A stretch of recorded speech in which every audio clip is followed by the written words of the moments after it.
ঘরকে কেন্দ্র করে। সিত্তুন আলী তাইফিন, 60টা রহমত যারা খালি তাওয়াফ করে। এই তাওয়াফের ইবাদতটা ওই জায়গা ছাড়া পৃথিবীর কোথাও করা যায়? কথা বলেন। এজন্য 60টা রহমত যারা তাইফিন তাওয়াফ করে। আর বাঈনা লিল মুসাল্লিন, আর 40টা রহমত যারা কাবা ঘরে নামাজ পড়ে। 40 আর 60 100, বাকি রইল কয়টা? ওয়াল 20 লিন নাযিরিনা ইলাল কাবা।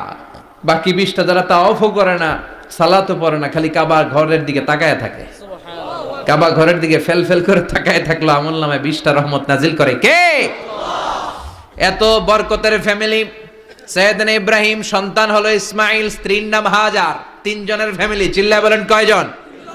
এই 3 জনের ফ্যামিলির এত বরকত, যেই জায়গায় হাত লেগেছে জায়গাটারে বরকতময় করেছে কে? যেখানে পা লেগেছে বরকত দিয়ে ভরে দিয়েছে কে? সাইয়েদনা ইব্রাহিম রাজমিস্ত্রিগিরি যখন করতেছিলেন, বানাতে বানাতে আর নাগাল পায় না। আল্লাহ বলে এই পাথরটার উপরে দাঁড়াও। উনি দাঁড়ালেন। এবার যতটুকু উপরে ওঠা লাগে পাথরটা অটোমেটিক্যালি উপরে উঠে যায়, যতটুকু নামা লাগে অটোমেটিক্যালি নিচে নেমে যায়। পৃথিবীর কোন পাথরে আপনি ইচ্ছা মতো লাথি মারলে ওইখানে পায়ের দাগ পড়বে? সাইয়েদনা ইব্রাহিম ওখানে দাঁড়ানোর সাথে সাথে উনার ফুটপ্রিন্ট পাথরের মধ্যে লেগে যায়। কাবা ঘরের পাশে গোটা বিশ্বের মানুষের কাছে চিরম্লান করার জন্য, চিরস্মরণীয় করে রাখার জন্য কাবা ঘরের পাশে আল্লাহ এই পাথরটার স্থান দিয়েছেন। মাকাম ইব্রাহিম। বিশ্বনবী তাওয়াফ করার পরেই ওই জায়গায় 2 রাকাত নামাজ পড়তেন। আপনারাও যারা হজ উমরা করবেন, তাওয়াফ করার পরেই মাকাম ইব্রাহিমে 2 রাকাত সালাত পড়া সুন্নাত। তার মানে পা লাগছে, ওইটা হয়ে গেছে আমগো মুসাল্লা।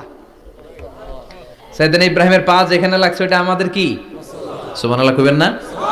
আর ওনার ছেলের পা যে জায়গায় লাগছে ওইটা হয়ে গেছে জমজমের কুয়া। ছোট্ট বাচ্চা ইসমাইলকে রেখে দিয়ে আমরা যারা বলি বিবি হাজেরা, আসলে হাদিসের ভাষায় হাজার, তিনি সাফা পাহাড় থেকে মারওয়া পাহাড়ে দিলেন দৌড়। কোথায় পানি? পানি নাই।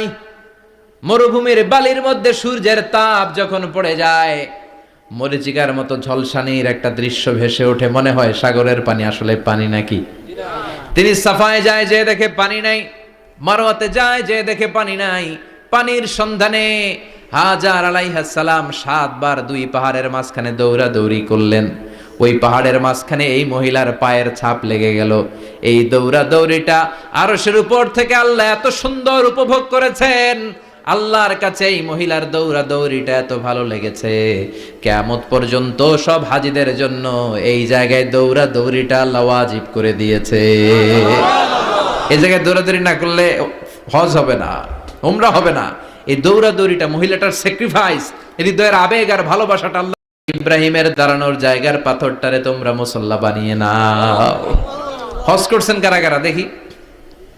অথবা উমরা? আরো বাড়ছে উমরা করতে, মাশাআল্লাহ। যাদের হাত ওঠে নাই এরাও যেন আল্লাহ অতি শীঘ্রই হজ করতে পারে, উমরা করতে পারে।